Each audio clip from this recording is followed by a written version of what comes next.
If you ever want to know how to change a brake caliper over, this is the video for you. For a 1974 GMC 3/4 ton. I did this side already, so I'm going to show you on the driver's side. First step, there we go, I don't know why that did that, is changing out the caliper, buying a caliper I should say. Next step, once you have the caliper, if I get the, well, first of all, clean the crud out of those. I'll be right back. What works is using smaller hex wrench, clean it out, blow on it, clean it some more.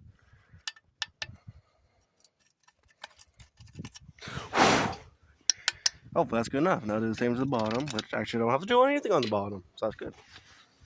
Grab your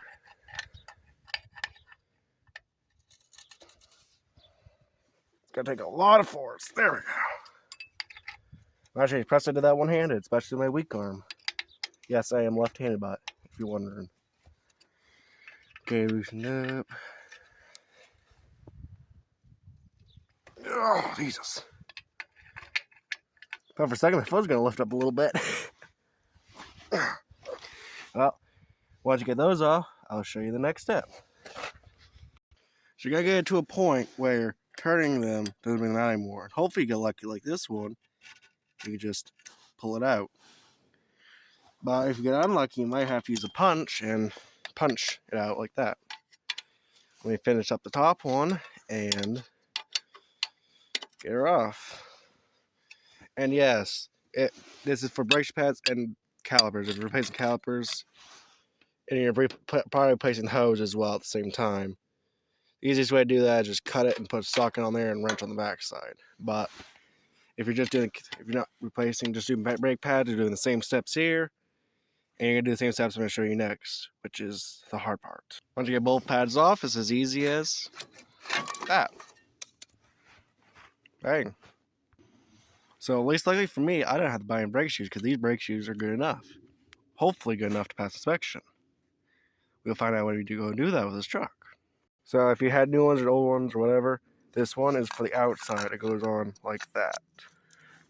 This one is the inside of the two, things like that. That goes on the inside like this. Yeah. There we go. Now here's the hard part. This thing will drop in until you get the bolts in.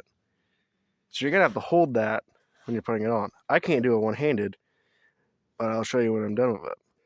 So this is what it'll look like when you're actually holding it. You're holding the back up like this.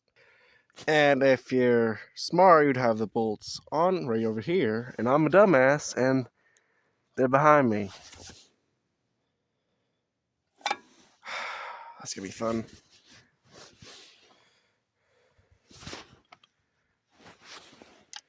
That up a little bit. Grab the pad if I can.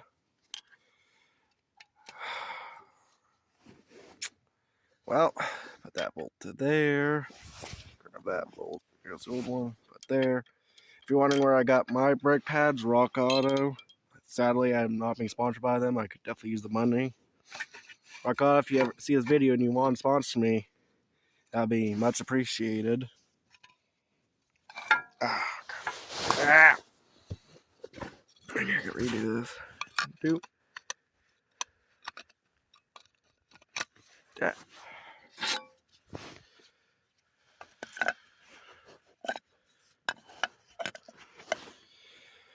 Try this again. There we go. I got the top one in. But I gotta get under here, and as you can see, I gotta pull that back when I go put this one in. Which I'm hoping I can actually do one-handed, so I can show you. If I get my hand, and I don't throw that in the snow.